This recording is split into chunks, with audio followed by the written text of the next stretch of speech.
During World War II, Johnsonburg, Pennsylvania had the highest number of soldiers entering into military service per capita throughout the whole United States. Now we are going to share the story of World War II veteran and survivor Sam Golinon. In 1943, I was a senior.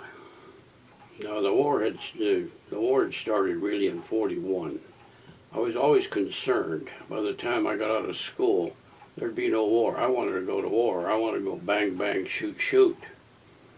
So in 1943, I volunteered during the year so that I could get my diploma. So I graduated June the 3rd. 7 days later, June the 10th, I was in the Army. In the Army. Now then, at the time, there were about 50 of us from Johnsonburg that left. We left from Erie right down to Indiantown Gap. We got to Omaha Beach 2 weeks gone by, and all that was left there were sunken ships, whatever have you, but we still had to go overboard. The landing craft now was going up and down. The ship is going up and down. And if you're not careful, if the crash is down here, you jump 20 feet. If it's up here, it breaks your ankles. So you just had to feel. Now, we got there. There's a lot of commotion, And down deep, I want to go home. I don't want this, okay? They call it hedgerows. There were nothing but bushes. And of course, the skirmish had already, the poor kids, D-Day. When I crawled those bushes, I didn't do anything all day, all out until 1 o'clock the next day. They had already sent my parents missing in action. They'd already sent them, okay? But after about a day and a half, I realized, there for a while I didn't know if it was the enemy or if it was I could care less. We went through Normandy. We got to Nancy, France. We went to Metz. And that's when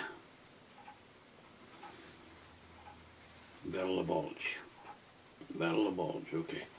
They took us from Metz to Luxembourg. We got to Luxembourg, I froze my hands. When the Germans came through, brand new tanks, and Patton went on a rampage, you know, that time he's saying, hey, but the Battle of the Bulge left from about December 13th, 14th, to about right after New Year's Day, but out there with no heat. Picture these days, 24 hours, 7 days a week. Just picture that. And they don't show this on television. They don't show that. They don't show the real mean things. A lot of it was downhill from there on in. The war ended. I was in Riga, Czechoslovakia. And the war ended, and I have orders out there. At 3 o'clock on May the 8th, Churchill, Eisenhower, Khrushchev, the whole group, decreed that the war will end 1 minute after midnight on May the 9th. I have it there in black and white. You go down to the big wall and watch, I brought that up. You go down to the big wall, that hurts me. You go down to the big wall, they have the war ending May the 9th. They're not going to change it because I say it's wrong. But it's wrong. If it wasn't for the war, I don't know what, you know. I'd either have to win the lotto to get where I am now, that's all. But that's the way I've been very, very lucky. That's it.